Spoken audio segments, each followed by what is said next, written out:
So, before we begin, let's go over all the materials that we will need. First thing is you're gonna need a canvas. I'm using this 8 by 8 inch mounted canvas.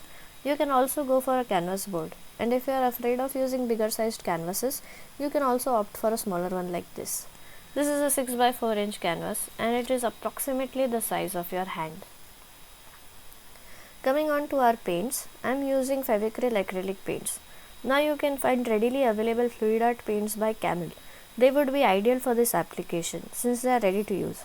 Although, if you are using just acrylics like me, you will need pouring medium.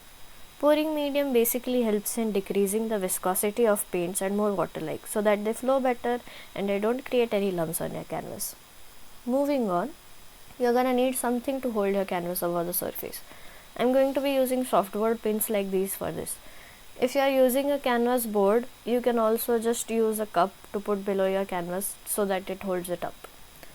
Following that, you will also need something to put under so you don't create a mess, and even if you do, it's easy to clean up. I'm going to be using newspapers for this.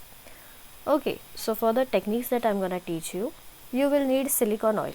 Silicone oil helps in creating beautiful cell-like patterns. You can find this on Amazon or any art shop. A simple paper or a plastic cup and a plastic sheet. Now, if you want, you can also use fluid art kit made by Camel.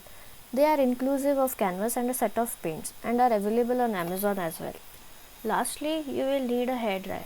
But don't worry, this is completely optional. If you don't have one, just make sure you are working in a well ventilated area. So, with all that, let's jump on to the fun part.